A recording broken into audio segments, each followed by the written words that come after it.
അസ്സലാമു വറഹ്മത്തുള്ളാ. അൽഹംദുലില്ലാ. എല്ലാവർക്കും പുതിയ വീഡിയോയിലേക്ക് സ്വാഗതം. ഇന്നിവിടെ പറയാൻ പോകുന്നത് ഒരു മഹത്തായ അമലുകൾ മഹത്തുക്കൾ പറഞ്ഞു തന്നതാണ് പരിചയപ്പെടുത്തുന്നത്. നിങ്ങൾ ചെയ്തു നോക്കൂ. നിങ്ങളുടെ ഭർത്താക്കന്മാർക്ക് നല്ല ജോലി കൊടുക്കുകയും ഉള്ള ജോലി സ്ഥിരപ്പെടുത്തും. ജീവിതത്തിൽ ഐശ്വര്യവും സമാധാനവും നിലനിർത്തുന്നതാണ്. നമ്മൾ അള്ളാഹുവിനോട് ദുആ ചെയ്യുമ്പോൾ ദുആയ്ക്ക് ഇജാബ് കിട്ടാൻ പാലിക്കേണ്ട ചില മര്യാദകളുണ്ട്, അദബുകളുണ്ട്. അത് നാം പാലിക്കുമ്പോഴാണ് നമ്മുടെ ദുആയ്ക്ക് ഉത്തരം കിട്ടുന്നത്. അതേതാണ് നമുക്ക് നോക്കാം. അള്ളാഹു സുബ്ഹാനഹു അങ്ങനെയുള്ള മര്യാദകളും അദബുകളും പാലിക്കുവാൻ അള്ളാഹു തൗഫീക്ക് നൽകുമാറാകട്ടെ. ആമീൻ. നമ്മൾ ചെയ്യുന്ന ദുആ അള്ളാഹു സ്വീകരിക്കണമെന്ന് ഉറപ്പുള്ള എല്ലാ മുഅ്മിനീങ്ങളും ഈ അദബുകൾ നിർബന്ധമായും പാലിച്ചിരിക്കണം.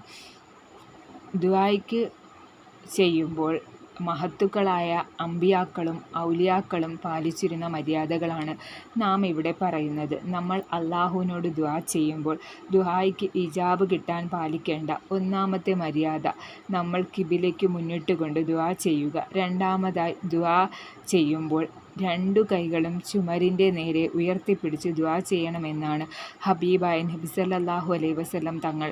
ദുആ ചെയ്യുമ്പോൾ കഷത്തിൻ്റെ വെളുപ്പ് കാണത്തക്ക രീതിയിൽ കൈകൾ ഉയർത്തി ദുആ ചെയ്യുമായിരുന്നുവെന്ന് മഹാനായ അനസ് ഇബ്നുൽ മാലിക് റളിയല്ലാഹു അൻഹു പറഞ്ഞു തരികയാണ്. അനസ് റളിയല്ലാഹു അൻഹു പറയുകയാണ്, രണ്ട് കരങ്ങളും ഇങ്ങനെ ഉയർത്തിയിട്ട് അള്ളാഹുവിൻ്റെ റസൂൽ ദുആ ചെയ്യുമായിരുന്നു എന്ന് അനസ് റളിയല്ലാഹു അൻഹു പറയുന്നു. നമ്മൾ ദുആ ചെയ്യുമ്പോൾ ഈ മര്യാദകളൊക്കെ പാലിക്കണം. മൂന്നാമതായി നമ്മൾ പാലിക്കാനുള്ളത് അദബ്. രണ്ട് കൈകളും ദുആ ചെയ്യുന്നതിന് ശേഷം മുഖം തടവുക. നബി സല്ലല്ലാഹു അലൈഹി വസല്ലം ദുആ ചെയ്യുന്നതിന് ശേഷം രണ്ട് കൈകൾ കൊണ്ട് മുഖം തടവുമായിരുന്നു എന്നും ഉമർ ഖത്താബ് റളിയല്ലാഹു അൻഹു പറഞ്ഞതായി ഖുർആനിൽ പറഞ്ഞിരിക്കുന്നു. നാലാമതായി ശ്രദ്ധിക്കേണ്ട കാര്യം, നമ്മൾ ദുആ ചെയ്യുമ്പോൾ നമ്മുടെ പ്രാർത്ഥന അള്ളാഹു സ്വീകരിക്കണം. ദിക്റുകളും ഇഫ്തിഹാക്കുകളും മഹാന്മാരൊക്കെ പറഞ്ഞതുപോലെ ചെയ്യണം. നാലാമത്, ദുആ ചെയ്യുമ്പോൾ ശബ്ദമുയർത്താതെ ദുആ ചെയ്യുക. ഒരു മിതമായ ശബ്ദത്തിൽ ആത്മാർത്ഥമായി ദുആ ചെയ്യുക.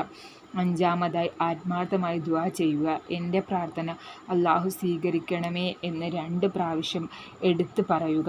ആറാമതായി അള്ളാഹുവിനോടും മുത്തുനബി സല്ലല്ലാഹു അലൈഹി വസല്ലമയുടെ പേരിലും സലാത്ത് കൊണ്ട് തുടങ്ങുകയും അവസാനിപ്പിക്കുകയും ചെയ്യുക. ഇൻഷാ അല്ലാഹ് ദുആ ചെയ്യുമ്പോൾ ഈ മര്യാദകളെല്ലാം പാലിക്കുക.